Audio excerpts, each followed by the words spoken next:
Hello, and welcome to Shared Space, a podcast about how we connect, live, and heal, and the surprising role of the spaces that surround us.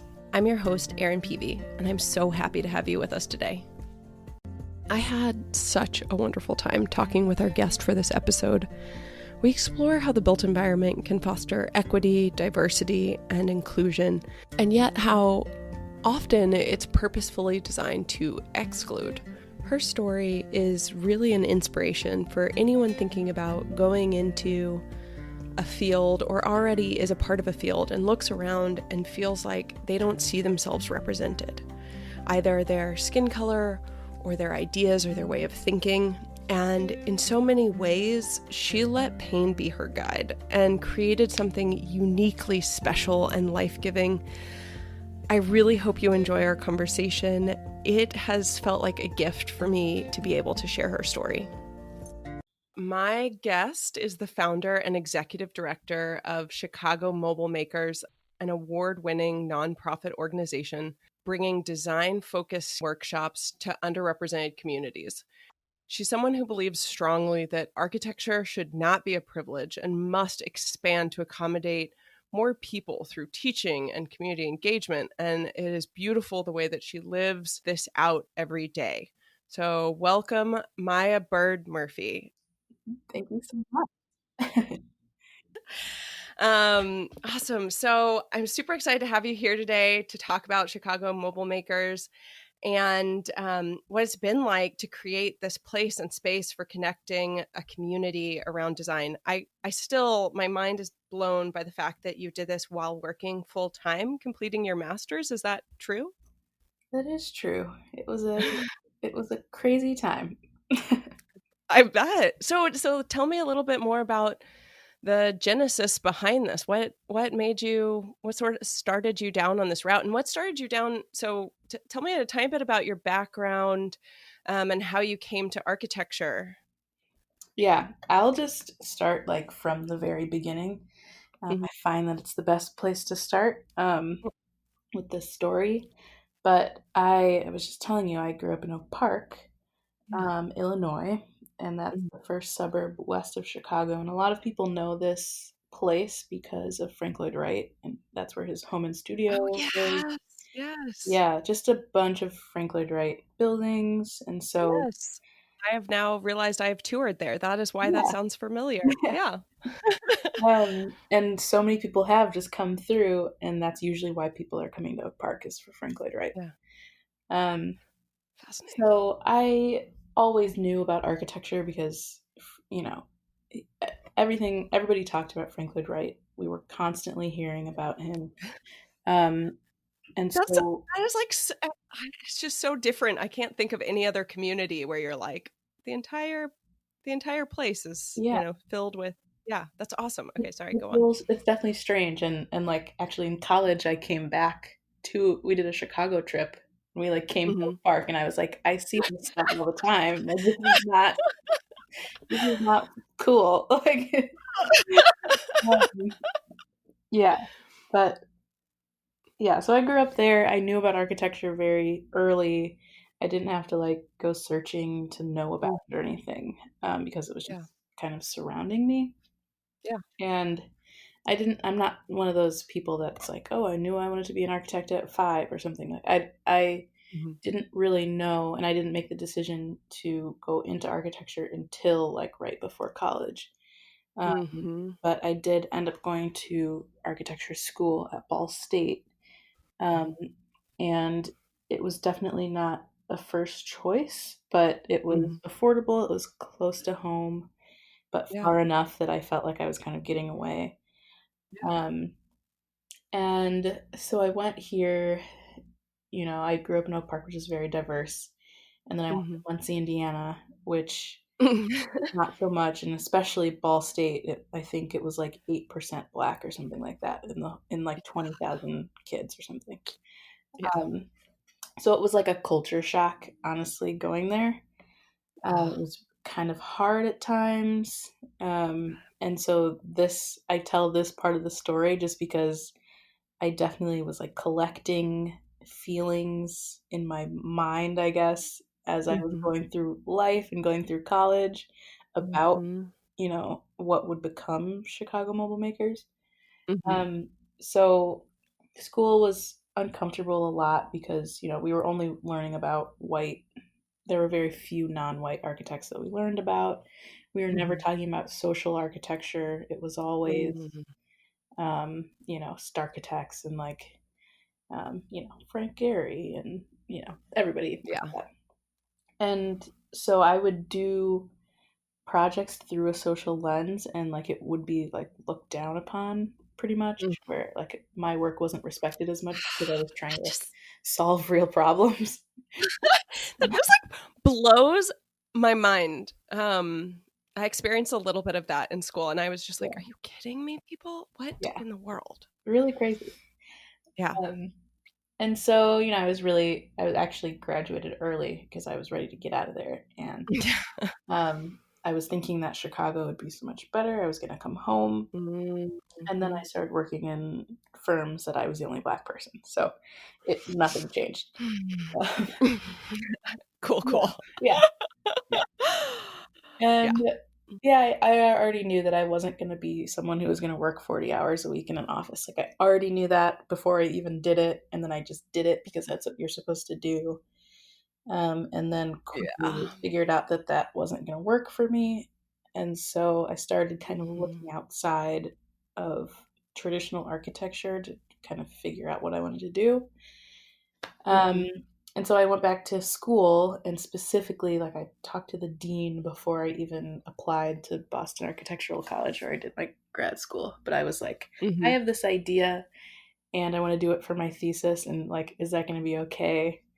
Are you and are you serious? It's so exciting. Yeah, and I mean, I had some idea of what I wanted to do, but I knew that it was not traditional, so I wanted to make sure that I that I wasn't going to get to thesis and they're going to be like, no, I can't do that. Yeah. So I started school. I was working full time during school. Oh my God. It was in an architecture firm or somewhere else? Yeah, architecture firm. Girl. It was an Sounds like interesting time. Sounds like a real interesting time. Yeah.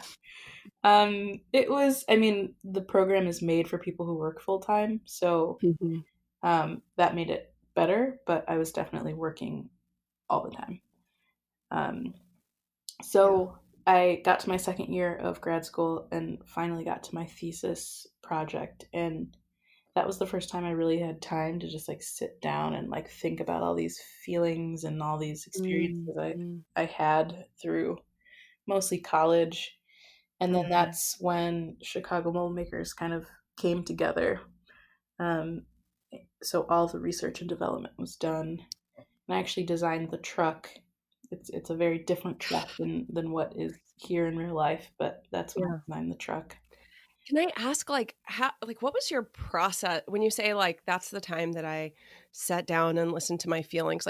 What did that look like? Were you journaling? Were you talking with friends? Were you, going on long walks? What? Yeah, talk me through that. Yeah, honestly, I don't even remember. It was just it was such a blur. You're I wasn't sleeping. I mean, it was mostly doing assignments for my thesis professor. So I would say that I was mostly talking it out with him, and my other classmates were there. There were 6 or 7 other people. Nice. So we were really a close-knit group, and so we were constantly talking to each other online because it was a mostly online program.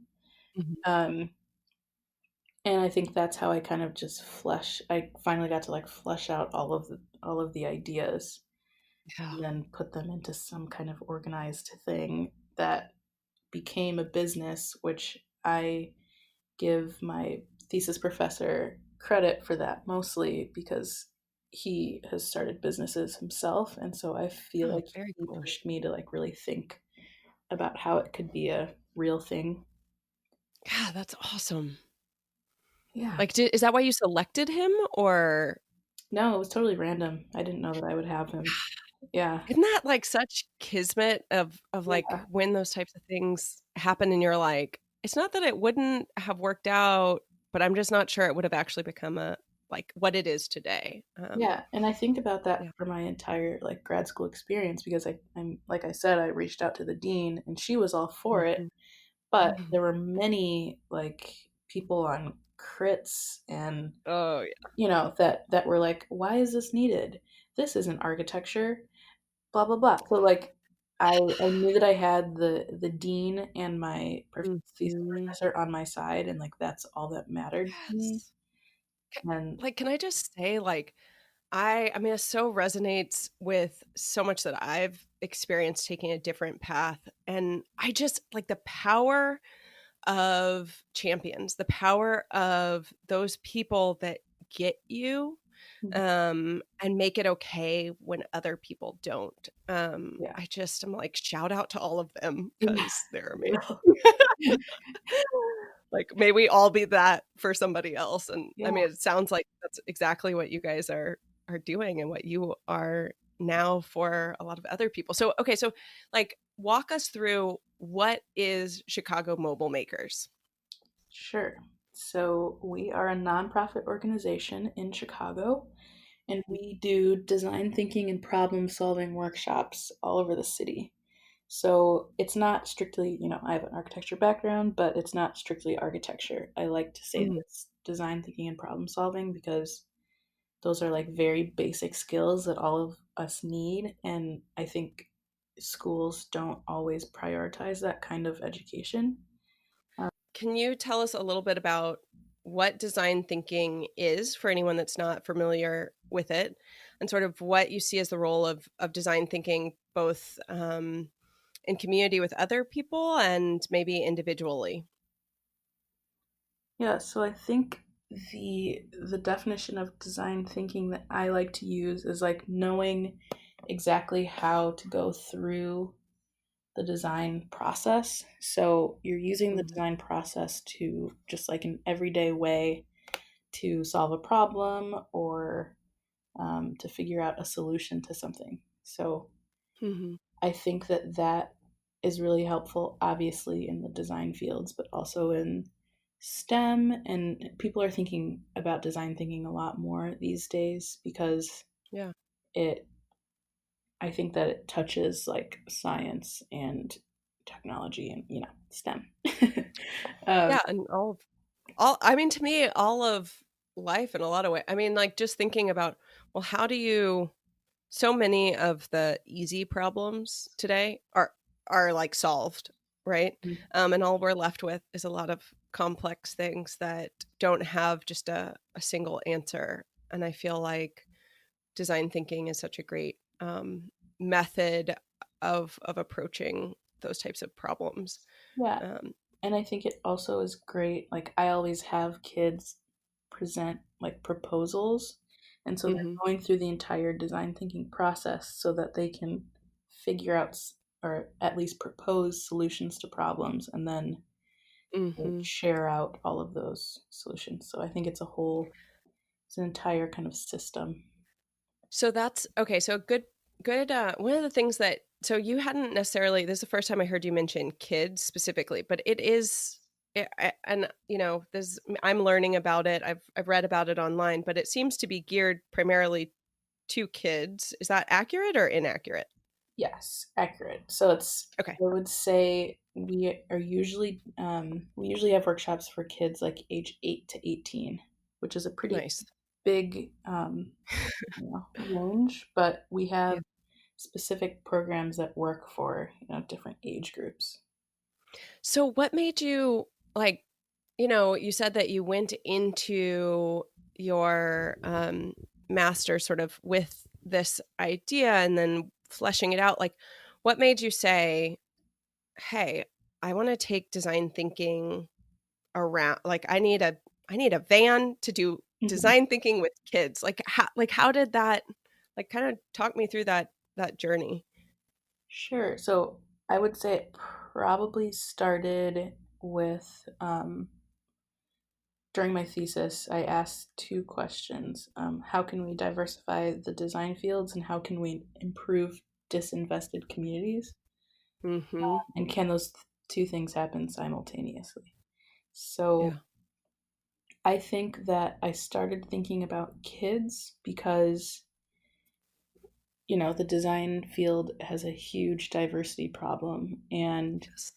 there are not, there are a lot of Black and brown people coming through school and everything, but like I said, growing up in Oak Park, I knew Mm, about architecture, and like it wasn't that crazy for me to think that I could do that.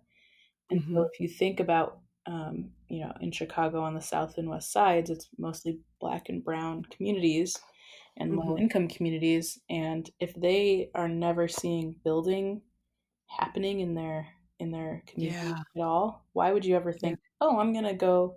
I mean, you would just never have the thought to even say, I'm gonna design a building. Like who somebody has to plant that in your mind yeah, for you to ever even really know about it. yeah. So that's why I started thinking about kids, and I think that a lot of this is about exposure and exposing people really young. Um, Mhm. and then it's also about empowering kids and giving kids skills to actually be able to get there and support to get there. Yeah. So that's where the van comes in, where actually, like, Mhm, let me say that we started all of this in 2017. mhm, Um, and so for 2.5 years, we've been, operating without a truck. So what we've been doing since then mhm, is just going into classrooms, going into like a normal, regular classroom during the day. So we might mhm, go into a math class. We've been in a history class before. Um, mhm. and so what the van does is it gives us, it kind of expands what we can do. We can do more Yeah. construction and digital fabrication workshops. So that's the skill building. And so we are giving kids the skills to actually kind of change their own environments, but then also change, maybe their what they plan to do in their own lives for their Mhm. career. I love that. So, like, can you tell us, like, a little bit about what's a potential fit like, when you go into the classroom, what does that look like? What are you guys talking about? What type of problems are you trying to solve? Yeah, the main workshop we do is usually about 10 weeks long, and we go in Mhm, once a week. Um, we're actually like solving a community problem. So mhm, before the workshop starts, I find a site that's near, let's say near their school, that mhm. is underutilized. So we've done empty lots, we've done, parking lots that are not nice looking. Yeah. Um, and they're actually proposing what should be there. So we're going Mhm, through the entire design process with them. mhm. So we're doing mapping and analysis. We're doing a SWOT Love it. challenge, which is like strengths, weaknesses, Right. opportunities, threats. I Um, love that. yeah, um, they get to learn how to do, in this one, they get to learn how to do a floor plan, and they Mhm. learn about program, and they actually get, And program, for anyone that doesn't know, is sort of like what goes into the building. Like, which spaces, do you need a bathroom and some rooms, or, a Mhm. kitchen, or yeah, Yeah, sorry, go on. yeah, and even more broadly, like I think we think of it. I always say that this needs to be like super relevant for kids. So we Yeah. often like cut out some of the stuff that like architects sometimes think that they need to teach kids specific things like scale, for instance, Mhm. and it's I feel just you. not I feel you. so that's my like main complaint about some other programs. It's great that people are Mhm, doing programs for kids, but I think that we're trying to be as relevant to each kid as possible. So we're mhm. tackling a problem that's in their neighborhood that they might walk past every single day. Yes. And then we're not teaching them any, like we're taking out the ego of architecture and only Yes. only tackling things that they can use later. Um, Ugh, lo so yeah. like, my, I'm almost, like, grateful to the professors that you had that like didn't listen when you were like, this matters, because it feels like it like fueled you to make that change. And like, we need that change. Yeah, I there's love a it. lot of fuel, definitely. A lot of fuel. Yeah. Um, So, yeah. yeah, keep going.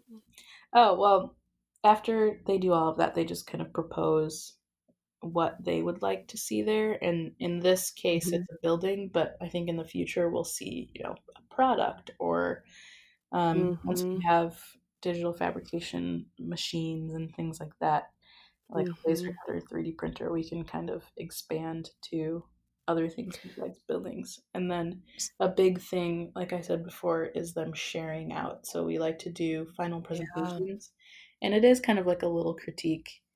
Um, Mhm. so, we'll have local designers come in and ask Oh them my God. questions after they present. Sweet. And it's always very cute and fun. Yeah. Oh, I love it. So, okay. So that is just like the greatest.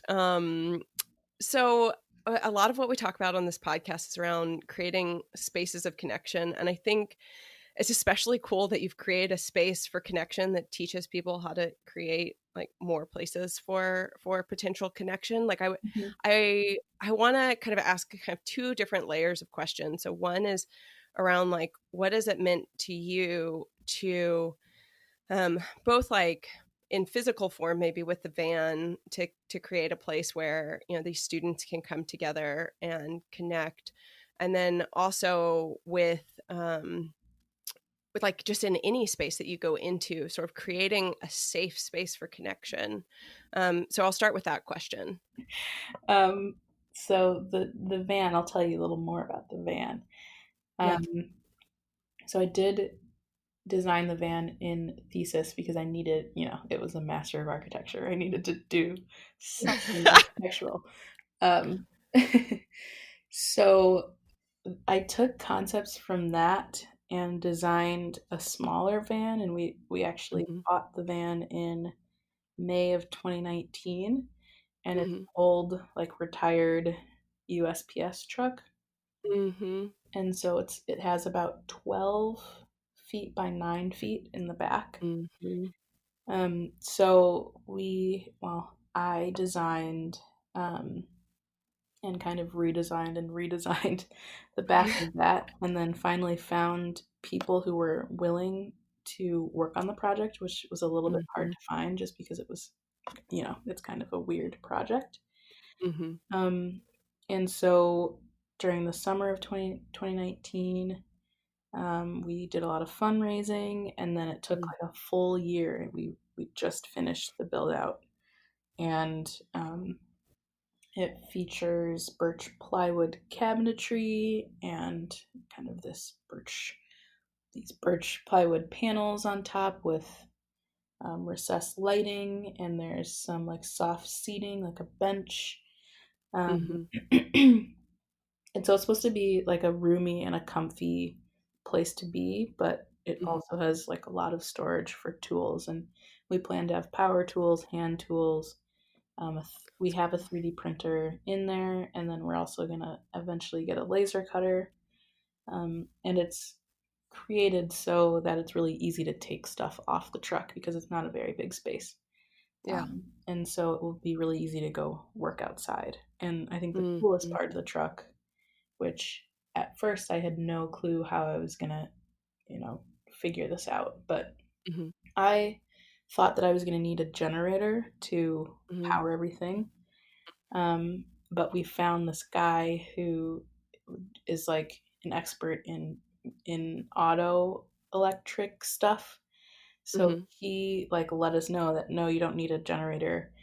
But we have like solar panels on the roof and Cool. outlets, and he put in like there's like a little breaker box in there. Mhm. And so everything runs just like super quietly. Oh, that's And we can awesome. power like any tool that we could possibly need, which is very cool. That's so cool.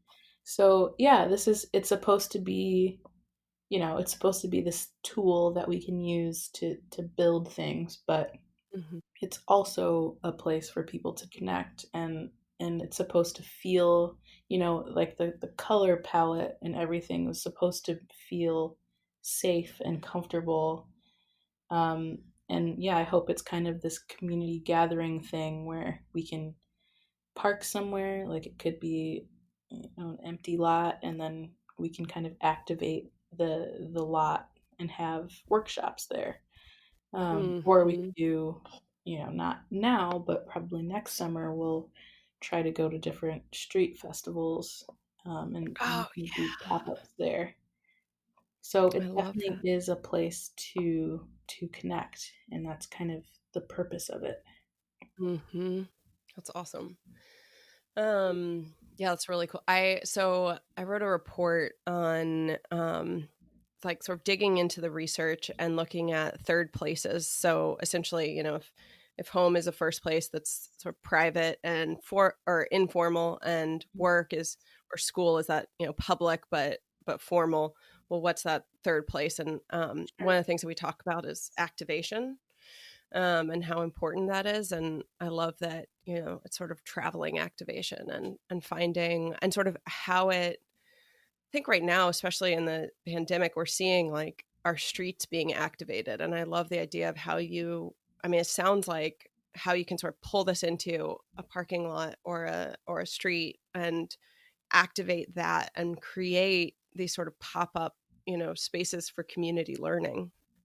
So And I it's should really mention that I think you asked me about this, but the whole point of it moving is to break down as many barriers as possible. So, cool. like Yeah. we talked about earlier, if you are never seeing architecture, how would you ever know? Unless someone tells you about it, how would you ever know to pursue a workshop? And there are a few Hmm. places here that have architecture workshops, but you might need to get downtown, which could be a barrier for you. Yeah. So the point of us moving is that we can come to you. We always go to the school. We have had very few workshops where people have to go somewhere else to get to us. Hmm. So that's really the point of putting it on wheels. I love that. I just, oh, so wonderful. So I think that you've been touching on this a lot, but what do you believe is the role of the built environment in supporting inclusion? Yeah, I mean, I think that I wish the built environment supported inclusion, and I don't think that Hmm. it is right now. Hmm. Um, I think that right now the built environment is kind of, in a way, or maybe even the architecture field in a way, is kind of negatively impacting inclusion. And I think that some of Hmm. these topics are trendy right now, and I think like if we talk about like ADA, like that wasn't a thing before, and then people stood up and said this is really important, and now it's just a Hmm. mainstream thing that's in all of the codes. So I Yeah, think I think inclusion is heading that way, um, but it's that's not. It's exciting. definitely not there yet. So, And I think so like, what would you? So what do you see that's wrong? Sort of like if I love the ADA example because it's so tangible, and you can think of like what's wrong and ways to solve it. So, like, can you just give an example of something that you see that's sort of wrong and how you could sort of think of that as a new way of solving it on a larger scale? yeah, I probably have two examples. I mean, just if you just think of like being in a downtown and there's like a skyscraper, Yeah. there's nothing there's nothing that is telling you, "Oh, wow, I'm going to go walk in there because that place is for me." Mm-hmm. Especially as Mm-hmm. like a young person of color, Mm-hmm. those places are literally not for them. Um, Mm-hmm. and so I think just on a basic level, inclusion in buildings is, it really has to be designed in. I think the Mm-hmm. other example I have is like, I forget, there's a cute name for it, but it's like designing to not include. So there's clearly a better name out there of it. It's like, I'm so curious now. it's like designing things specifically so people can't do something. So, we see Uh-huh. benches, Oh that yeah. that like cut off so you can't sleep on them, Or or skateboard or yeah. yeah. So there's so many things. There's like way more design to, is disclude a word? I don't know. To Yeah, not include I'm along for it. than Yeah. there's like more design out there to not include. Exclude. Exclude. So Oh exclude. yeah, that Yeah. would be it. Yeah, that's the word. Yeah. Yeah. Design for exclusion. And it's Yeah. like, no, we need to kind of like ban design for exclusion and allow for, it's interesting to me because I feel like a lot of what you're talking about, I feel like our experiences have been so different. However, I come from a background where, so I studied psychology years before I discovered environmental psychology, which is the only reason that I came to architecture and really just my passion. And so Mhm. everything that we design, like to me, it's just, well, it's always about the people. And I think it is fascinating to hear that experience of like, well, it's really not. Like, yes, it feels like it should be, and I think that the public generally thinks of it that way. But then when you're in that profession, it doesn't feel like we are really thinking outside the box of architecture. Like to your example of walking past a skyscraper, it's like, oh no, I thought about the skyscraper as like an object. And Mhm. it's like, but it's not. Like it creates the fabric and the landscape that everyday people walk past all the time, and it's giving them a message, and that message is Mhm. that this isn't for you. Mhm. And I feel like that's totally unacceptable. And it has been, and it's God, man, that's so interesting. So I was just thinking of like the last time that environmental psychology had a like sort of in where we looked at what are public, like why are public places so important and how do people interact and engage, and was probably the 60s or 70s. So it's just fascinating to watch, like as you get older you're like, oh, things do cycle and repeat, and like Mhm. I just hope that we get better and make fewer of the same mistakes. Yeah. um Probably gonna take a right. very long time. Yeah. I'm like, it's been too long. I'm like, we knew all of this. We knew all of this a long time ago. Why? I, yeah, I don't know. I struggle sometimes with like, with that, where it feels like, but it's not. I recently gave a presentation, and I was talking about, are you familiar with social determinants of health? No. So basically, social determinants of health is the idea that our health is only, I think when we think of like health, a lot of times we like think of clinical care, and maybe we think of physical activity and nutrition. Mhm. But the social determinants of health are everything that determines your health. So everything from socioeconomic status to where you live to whether or not you exercise and how you eat, and your access to care, etc. And I think so the built environment, depending on the study that you look at, makes up 10% of a like in some of the statistical models. I always go like, well, how are we measuring this? Because I think that it's one of those underlying affordances where nobody would say, oh, well, because your building was designed like that, like nobody wanted to walk down that street. And people Mhm. felt like anxious. And like over the course of, a lifetime of having to walk down that street every day, Yeah.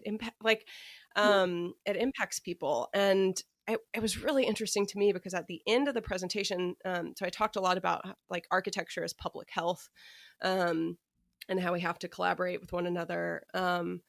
And I had a lot of people ask, like, well, like, do you believe that people have worse health outcomes, especially minority populations that are in environments that are, less hospitable? And I was like,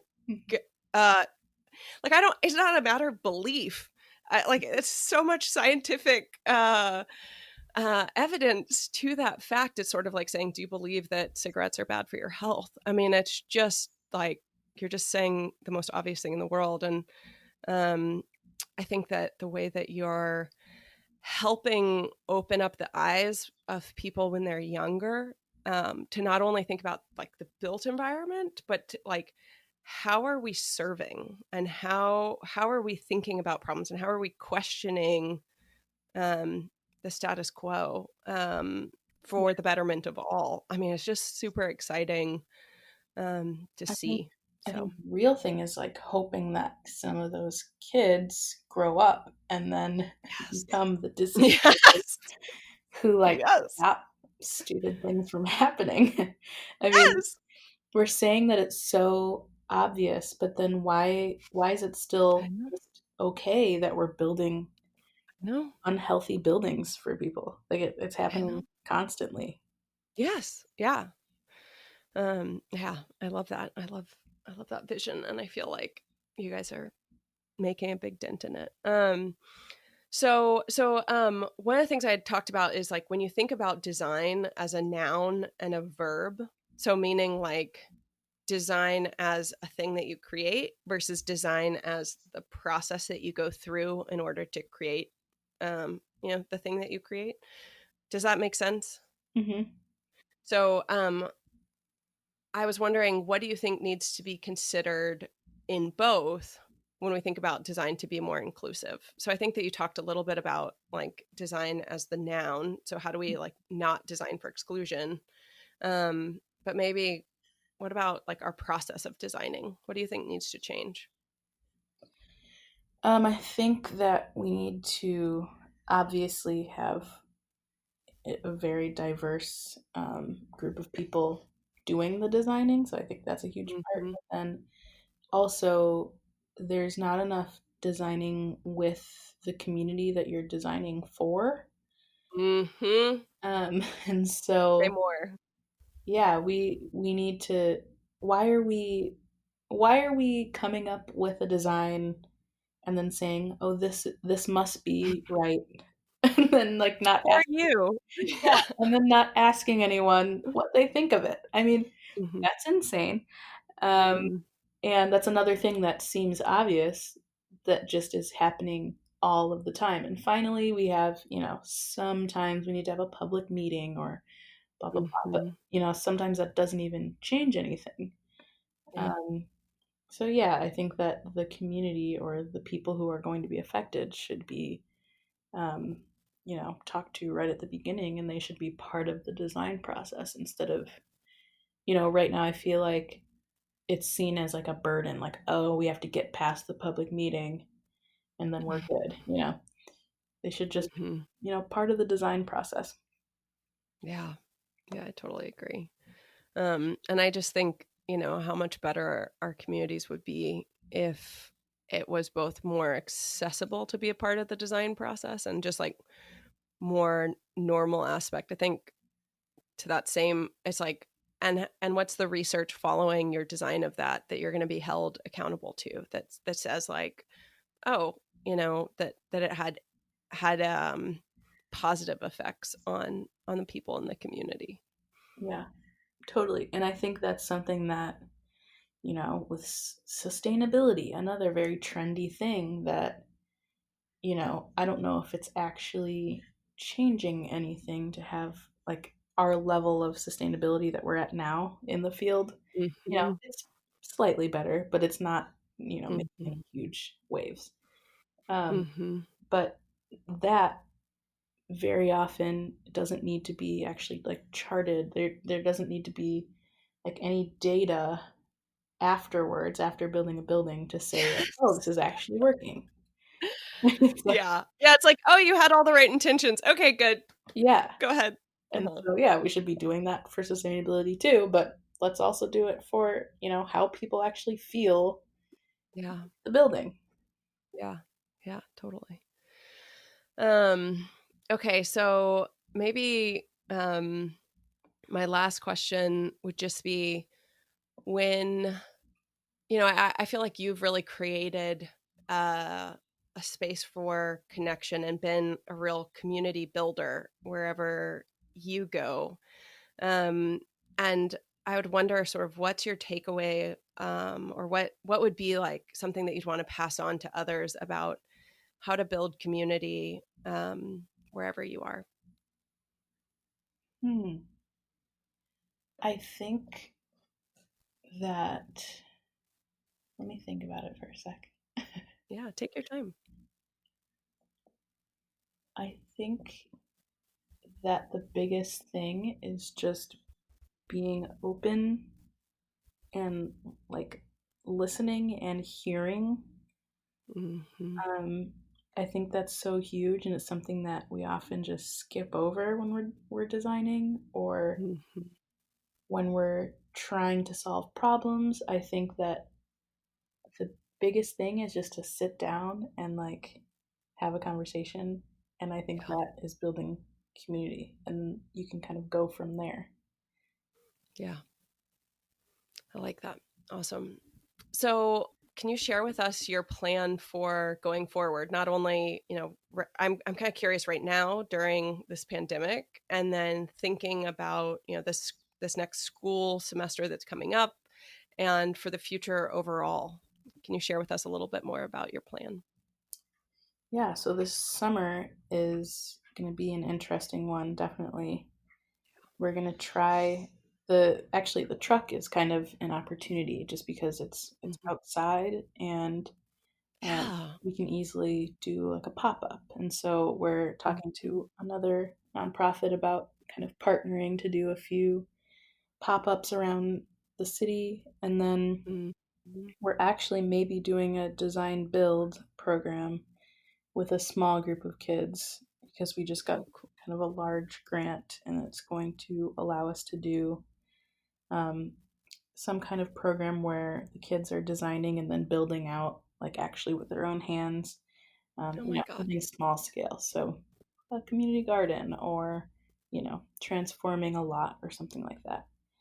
So we Ah, hope. I just love it. I'm like, I just want to like hug you through the microphone. I'm just like, yes, yes, we need it. Yeah, I mean, hopefully that can happen this summer. And I mean, that's really the plan. That's what the truck is for, is to actually do real projects. Um, Yeah. this fall, hopefully, we can start getting back to kind of our normal programming where we're going into schools, Mhm. maybe doing some kind of hands on program. And the truck is Mhm. also going to help us do more like construction and, um, you know, things on the laser cutter and 3D printer. So Mhm. hopefully, we can kind of start expanding our workshops. And I would say the big goal is a lot of Mhm. people are like, "Oh, are you going to have a fleet of vans?" And Oh, wow. right now it sounds daunting, but Yeah. maybe Yeah. there we could definitely have a few of these trucks in the future. Mhm. But the grand plan is to have kind of a hub, and you were talking about Mhm. like making community places, making places for connection. I'm hoping that Mhm. this is kind of a place where the trucks are sleeping there at night. Um, Mhm.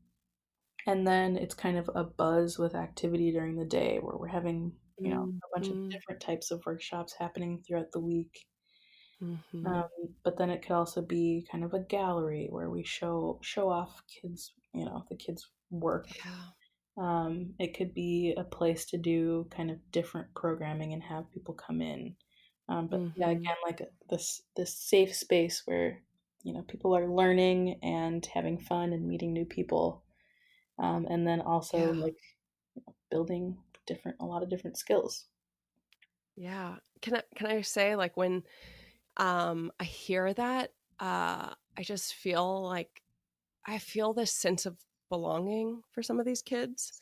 that maybe feel like don't fit in other places, or maybe don't have that joy elsewhere. And I think that's like just one of the greatest gifts that we can give people, and one of the most important things around like loneliness and social connection is a sense of true belonging, and the way that you're helping them to express themselves with their hands and with their minds, and to listen to one another. It's a special thing you're doing, man. It's special.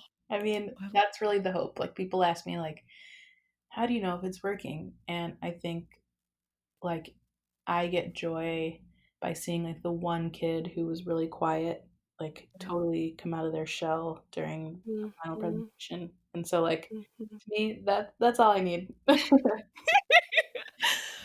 Oh, I can hear your smile, and I love it. Okay, cool. Well, Maya Bird Murphy, I so appreciate your time, and I appreciate what you're doing. Thank you so much for joining me for this conversation. I had a wonderful time. Yeah, me too. Thanks for having me. Thank you so much for joining us on this episode of Shared Space. If you enjoyed this episode, I hope you'll take a minute and subscribe and rate on Apple, Spotify, or wherever you get your podcast. And check out my website, erinpeavy.com, for more information on loneliness, social health, the built environment, and so much more. We are constantly sharing research and other resources on there, and would love to hear from you. I hope your day is filled with honest emotions, kindness, and connection. Take care.